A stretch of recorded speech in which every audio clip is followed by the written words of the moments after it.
Good morning, good afternoon, good evening. This is Formcast episode 140 or 141. Again, I forget. I know it's only a week between episodes, but my God, my memory is that of a goldfish's, which is very, very short. With that being said, this week, I just want to talk quickly about a couple things gaming related, notably Black Ops 7, Call of Duty, Black Ops 7, early access beta. I was lucky enough to get a code from one of my good buddies, and I decided to play some Black Ops 7 on Friday last week or Thursday. I forget. But we started playing it and we started actually kind of enjoying ourselves. Now, I say that pretty loosely because Call of Duty always has a way to change things in games and nerf this, increase this, boost that, max that out, change this up, take this map out, this and this and that and that. And then all of a sudden it just becomes this kind of like, unfortunately, just unplayable game that just doesn't give you any fun. You either get crapped on by players that are way too good to be in your lobby, or it's just not fun because there's no challenge if people are just not that great. With that being said, Black Ops 7 came out. It is a Call of Duty game. However, it feels very smooth. They've added a few different features. Obviously, the maps are new for multiplayer, different game modes. But at the end of the day, I've always held my expectations for Call of Duty at the very bare minimum, at the bottom of the bucket, because if there are expectations, there is disappointment. The game plays well, like I said. It seems to run smoothly. I don't know what kind of FPS I had because I didn't put those stats on my screen while I was playing. I was just trying to enjoy it. The sniping is very good. The movement is fun. You can wall jump. But these are all things that I feel we've already had in a Call of Duty game. Infinite Warfare had jetpacks and wall jumping and bouncing off walls and all that.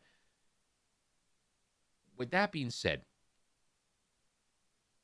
it feels like the hit registration is a little bit better, where you're not seemingly missing shots even though your crosshair is on the enemy. Less bugs, surprisingly, for an early access beta. And less getting stuck in windows and in railings and random mantling moments where it just doesn't make sense. It just seems to be a little bit more smooth.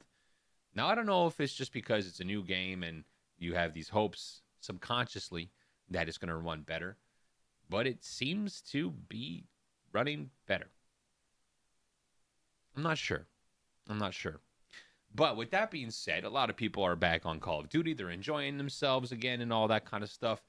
There's a lot of people that support Call of Duty that will never say anything bad about it or criticize the game. So I'm curious as to see what their true thoughts are. But everyone that is part of those types of worlds will never say anything wrong about, platforms and games that maybe pay them to promote it or market it or go to events, etc., etc.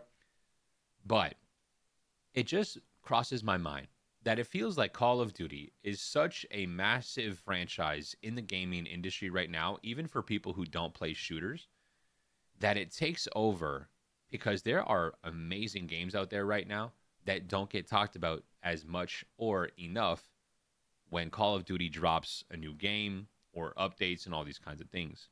For example, Ghost of, I don't know if I'm saying this right, Yode? It's a Ghost of Tsushima sequel, new story, new samurai, new warrior, all that kind of stuff. I haven't played it as a PlayStation exclusive, and of course, well, PlayStations are very expensive and we don't have one. But with that being said, it looks absolutely amazing, and I think it should be up for Game of the Year. But I feel like there's a lot of attention, unfortunately, especially from larger streamers, that are just on Call of Duty right now. And it kind of takes away from other things that are absolutely just rocking the crap out of the gaming industry. But it's Call of Duty. And Call of Duty has a way of bringing attention and the eyes to the game, to the franchise, even when it's doing things wrong. So, not surprised. With that being said, speaking of games, I just finished last night the last Dark Anthology Pictures game in the series until very soon. There's another game coming out, and there's 4 more apparently coming out in the season 2 of Dark Anthology Pictures.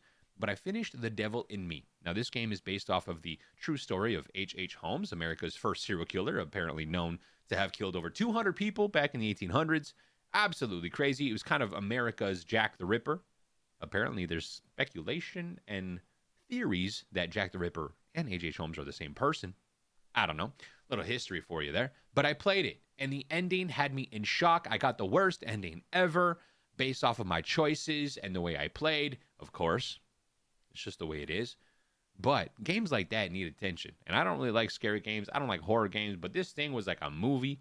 It was straight out of like Saw, The Shining, all these crazy things. And the choices I made, I thought they were the right ones. And eventually, the ending, when you thought it was over, it wasn't over. And then when you thought it was finally over, it wasn't over. Someone had to get the last laugh or the last kill. Almost the same thing for some of those people in those games. But with that being said, Call of Duty has taken control of the discussions, it would seem. But I'm very glad that when I open up Twitch and want to watch streams this morning on a Monday, there's a lot of people that are not playing Call of Duty. So does the hype die? Does the hype stay? When the game is fully launched, does it become better? Battlefield 6 is dropping later this week.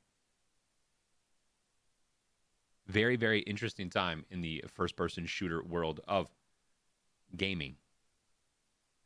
We'll see what happens. So a little tidbit today about the gaming world right now. Nothing else going on. It's beautiful outside. I'm going to go see my grandma. We're going to ride the motorcycle there and have a nice visit this afternoon. We're going to try and enjoy that weather while it lasts, because it's the first week of October is almost done. And that means, well, winter is coming. That's right, winter, as it does every year. All right, I appreciate you guys listening. And as always, we'll catch you next time. Cheers.